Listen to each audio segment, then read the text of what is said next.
सरकार ने विपक्ष के साथ धोखा कर दिया। अमित शाह सदन में आएंगे, जवाब भी देंगे, विपक्ष को आखिरी समय तक झांसे में रखा। मानसून सत्र के आखिरी दिन अमित शाह लोकसभा में आए, लेकिन सिर्फ चेहरा दिखाने के लिए।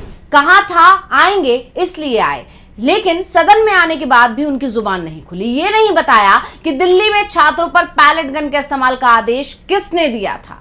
विपक्ष संसद के अंदर और बाहर सवाल कर रहा था, लेकिन शाह चुप्पी साधे बैठे रहे।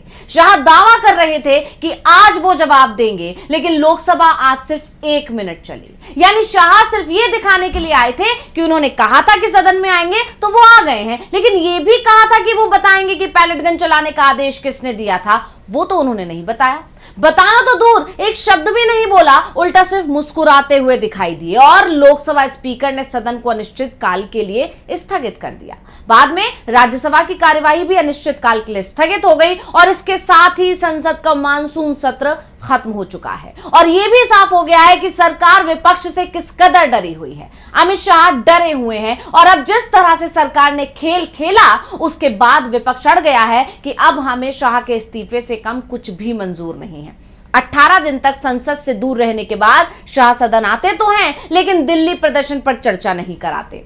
दावा कर रहे थे कि हम तैयार हैं, मैं सदन में रहूंगा, पूरी बहस में हिस्सा लूंगा और विपक्ष के हर सवाल का जवाब भी दूंगा, लेकिन लोकसभा की कार्यवाही सिर्फ 1 मिनट के लिए ही चलती है। स्पीकर ने बाद में सभी नेताओं को चाय पर बुलाया, लेकिन विपक्ष ने साफ कह दिया कि हमें चाय नहीं पीनी बल्कि जवाब चाहिए। और अब विपक्ष इस्तीफे पर अड़ गया है, जिसके बाद सवाल उठ रहे हैं कि क्या प्रधान के बाद अब शाह का इस्तीफा होगा? तो अपने ही जाल में घिरती दिख रही है बीजेपी और शाह। इसी पर आज हम अपनी स्पेशल रिपोर्ट में करेंगे बात। नमस्कार, मैं हूं अंशिता।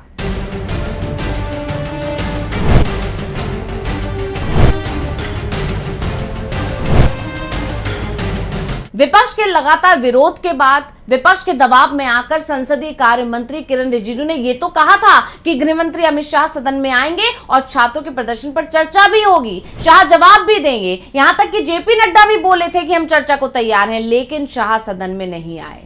2 दिन सिर्फ इस बात में निकल गए कि शाह कब सदन में आएंगे। उल्टा विपक्ष पर ये आरोप लगाए जाने लगे कि ये लोग चर्चा के लिए तैयार ही नहीं है, जबकि विपक्ष कह रहा था कि अमित शाह को सदन में बुलाइए तो सही। और इस सब के बाद 12 अगस्त को अमित शाह मीडिया के सामने आते हैं और बोलते हैं कि विपक्ष चर्चा करा ले, मैं मानसून सत्र के आखिरी दिन और आखिरी घंटे में चर्चा का जवाब दूंगा। विपक्ष ने भी कहा कि चर्चा की जरूरत क्या है, हमें तो सिर्फ जवाब चाहिए। जवाब दीजिए, मुद्दे को घुमाइए नहीं, बस ये बताइए कि दिल्ली में छात्रों पर पैलेट गन के इस्तेमाल का आदेश किसने दिया था। सच बताएं, कुछ भी नहीं छुपाएं, लेक्चर नहीं दें। आपका लेक्चर सुनने को कोई भी तैयार नहीं और विपक्ष तो बिल्कुल भी नहीं है। और यही कारण रहा कि देश के गृह मंत्री अमित शाह संसद के बाहर आकर बोलते हैं कि मैं पूरे दिन सदन में बैठने को तैयार हूं। और शाह आए भी, लेकिन सरकार की मंशा तो कुछ और ही थी। शाह को जवाब देना ही नहीं था और उन्होंने जवाब दिया भी नहीं। लोकसभा में जब 11 बजे से पहले गृह मंत्री अमित शाह पहुंचे तो विपक्ष के लोग माफी मांगो, डंडा किसने चलाया नारा लगाते हुए शोर करने लगे।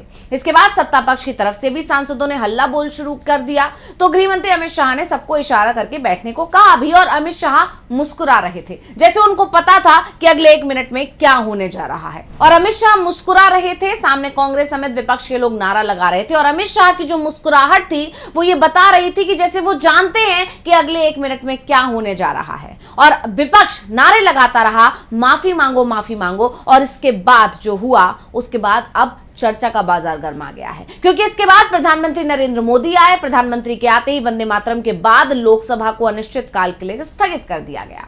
मात्र 1 मिनट कार्यवाही चली। 11 बजे से संसद की कार्यवाही शुरू हुई, 11:01 पर वंदे मातरम शुरू हो गया, यानी लोकसभा की कार्यवाही 1 मिनट के लिए चली। और अब सवाल उठ रहे हैं कि क्या लोकसभा स्पीकर ने अमित शाह को बचा लिया, यानी ये सब कुछ पहले से ही प्लान था। सवाल ये भी उठ रहे हैं कि क्या ये सब सरकार की चाल थी?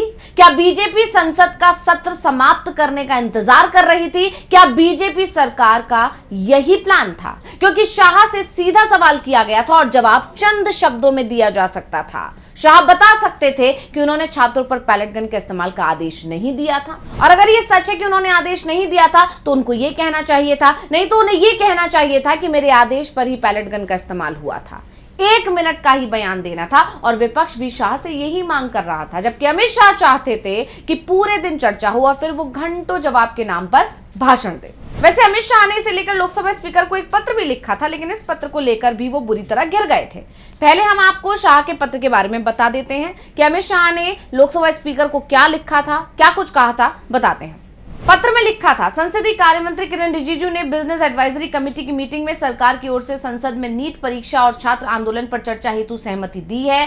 विपक्ष के आग्रह से पहले ही संसद के मौजूदा सत्र में पेपर लीक को लेकर संशोधन बिल पर चर्चा भी हो चुकी है, जिसमें विपक्ष के किसी भी सांसद ने नीट परीक्षा के संबंध में सदन में कोई विचार व्यक्त नहीं किया और इसके बाद सरकार फिर से इस मुद्दे पर चर्चा के लिए तैयार है। अब यहां गौर कीजिए, अमित शाह ने जो चिट्ठी लिखी है स्पीकर्स को, उसमें अनुरोध किया है कि आप विपक्ष से चर्चा कर आपसी सहमति से आज से जितने घंटे आप उचित समझें उतना समय आवंटित करने की कृपा करें। मैं निर्धारित समय के दौरान सदन में उपस्थित रहकर इस मुद्दे पर चर्चा में भाग लेना चाहता हूं और विपक्ष के सभी सवालों का जवाब भी देना चाहता हूं। अब आप खुद ही देखिए, शाह का कहना है कि पेपर लीक को लेकर संसद में चर्चा हो चुकी है और विपक्ष ने नीट पेपर लीक पर उस दौरान कोई विचार व्यक्त ही नहीं किए, लेकिन शाह ने अपने पत्र में यह नहीं बताया कि इस दौरान राहुल गांधी से लेकर विपक्ष के तमाम सांसदों ने दिल्ली में पैलेट गन के इस्तेमाल का मुद्दा उठाया था। विपक्ष की तरफ से इस पर गृह मंत्री के जवाब की ही मांग की गई थी, लेकिन गृह मंत्री तो सदन में आए ही नहीं।